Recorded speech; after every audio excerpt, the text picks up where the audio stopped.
Qulaq düşərgələr üzrə baş idarə. Hansısa konkret düşərgənin ya da həbsxananın adı deyil. SSR Daxili İşlər Xalq Komissarlığının 20-ci əsrin 30-60-cı illər arasında həbs və saxlanma məkanlarına rəhbərlik edən şöbənin abreviaturasıdır. Sadə dillə desək, müasir cəzaların icrası üzrə federal xidmətin analoqudur.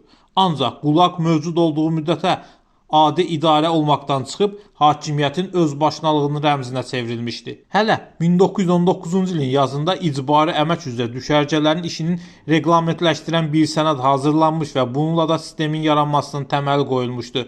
Əmək düşərgələri idarəsi 1930-cu ildə bütün düşərgələri bir sistemdə birləşdirmək məqsədi ilə yaradılmışdı və bu cinayətkar məhbusların əməyindən istifadə barədə qanun sayəsində mümkün olmuşdu. Qulağa düşmək üçün ağır cinayət törətmək o qədər də vacib deyildi. Vətənə xəyanət həm ən ağır, həm də çox tətbiq edilən maddələrdən biri idi. Hər kəs istənilən şeyə görə vətən xaini elan edilə bilərdi. Bu maddəyə düşmək üçün hərdən yüksək çinli məmuru təhqir etmək belə yetərli idi. Təsbitin konkret ifadəsi olmaması heç nəyə görə bu maddə ilə həbs etməyə imkan verirdi.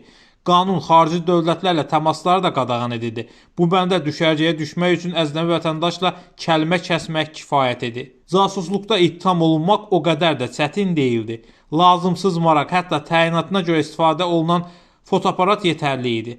Sovetin özünə məxsus yeniliklərindən biri də təxribatçılıq ittihamı idi. Məsələn, avadanlığın nasazlığı ucbatından istiliyi gec buraxmağa məcbur qalmış ocaqxana işçisi belə həbs edilirdi. Siyasi çalarlı lətifələrin həvəskarları üçün də ayrıca maddə hazırlanmışdı. Özdə bu maddə ilə təkcə lətifəni danışan yox, onu dinləyən də cəzalandırılırdı.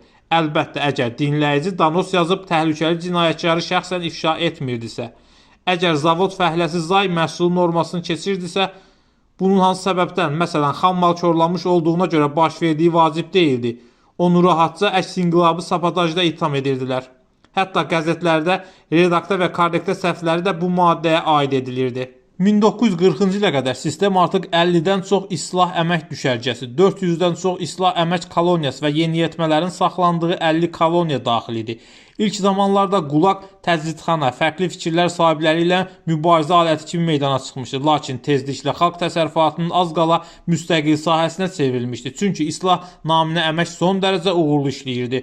10 illiklər boyu uzaq rayonlarda ortaya çıxan sənaye problemlərini ucuz işçi qüvvəsi ilə həll edirdilər. Nəzərə alaq ki, hətta ən ağır işlər belə əsasən əl əməyi ilə həyata keçirilirdi. Onda burada söhbət milyonlarla işçinin əlindən gedir. Qulaq sistemi coğrafi baxımdan kifayət qədər geniş idi. Düşərgələr bütün ölkə boyu yayılmışdı, amma ekstremal hava şəraitinə malik bölgələrdə, Sibirdə, Mərkəzi Asiyanın cənubunda üstünlük təşkil edirdi. Ağdəniz adalarının soyuq iqlimində dustaqlar meşə qırır, yollar tikir, bataqlıqları qurudur, özləri isə soyuq və nəm baraklarda yaşayırdılar. İlk vaxtlar saxlanma rejimi nisbətən mülayim olsa da 30-cu illərə doğru hər şey dəyişmişdi. Artıq əmək islah naminə deyil, cəza kimi istifadə olunurdu. Dustaqlar hətta qağayıları saxlamağa, bir çaydan o birisinə su daşımağa, şaxtada məcbur edilirdilər. Avropada 2-ci Dünya müharibəsi Almanlar tərəfindən Polşanın işğalı ilə başladı. SSR də Polşaya hücum etdi və Polşa Respublikasının şərq hissəsindəki əraziləri ilhaq olundu. Bəzi hesablamalara görə yüz minlərlə polyak və işğal olmuş digər ərazilərin sakinləri etnik mənsubiyyətləri nəzərə alınmadan həbs olundular və qulaq düşərgələrinə göndərdilər. Təxminən 300 min polyak hərbiçisi Sovet İttifaqının Polşa istilası ərzində və sonradan SSR tərəfindən əsir götürüldü. Demək olar ki, əsir götürülmüş zabitlərin və çoxlu sayda silahlı əsgərlərin hamısı sonradan qətlə yetirildi və ya qulağa göndərildi. Böyük Vətən müharibəsi ərzində qulaq düşərgələrində məhbusların sayı 1942-1943-cü illərdə kəskin surətdə azalırdı. 1941-ci ilin qışında qulaq məhbuslarının 1/4 acından ölmüşdü.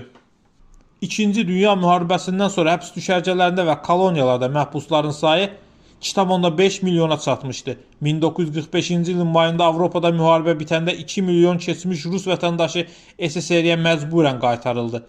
45-ci ilin 11 fevralında Yalta konferansının nəticəsi olaraq ABŞ və Böyük Britaniya SSR ilə bu barədə saziş imzalamışdı. Böyük Britaniya və ABŞ-ın vətəndaşlıq üzrə rəhbər orqanları Rusiya imperiyasını tərk etmiş və illər əvvəl müxtəlif vətəndaşlıqlar qəbul etmiş insanlarla daxil olmaqla SSR-in 2 milyona qədər olan keçmiş sakinlərinin müvafiq ölkəyə deportasiya edilməsi üçün Avropadakı hərbi qüvvələrinə əmr etdilər. Məcburi deportasiya əməliyyatları 1945-1947-ci illər ərzində baş verdi. Çoxsaylı mənbələr bildirir ki, Sovet hərbi əsirləri SSR-yə dönərkən xain kimi qarşıladılar. Bəzi mənbələrə görə müharibənin əvvəlində almanlar tərəfindən əsir götürülmüş 1,5 milyondan çox sağ qalmış Qızıl Ordu əsgəri Qulağa göndərildi. Qulaqda xüsusən də dustaqların sayı ilə bağlı məlumatlar uzun müddət məxfi saxlanılıb. Buna görə də tarixçilər və digər ictimai xadimlər uzun müddət bu son dərəcə ciddi məsələ ilə bağlı ortaq məxrəcə gələ bilməyiblər. Üstəlik, arxiv materiallarının üstündən məxfilik statusu götürüləndən sonra məlum olmuşdur ki, bir çox faktlar və detallar ziddiyyətli xarakter daşıyır, hətta bir-birini təkzib edir. Şahidlərin, keçmiş məhbusların, onların ailə üzvlərinin ifadələri yeni cavabsız suallar yaradır və ağılları daha da qarışdırırdı. Yalnız bir şey nisbətən dəqiq demək mümkün idi. 1934-cü ildən 1956-cı ilə qədər Qulaqda 16-28 milyon arası insan olub. Bəzi müstəqil hesablamalara görə bu illər ərzində Qulaqda 10 milyona qədər insan ölüb. Qulaqlar 1953-cü ildə Stalinin ölümündən sonra ləğv olunmuşdu.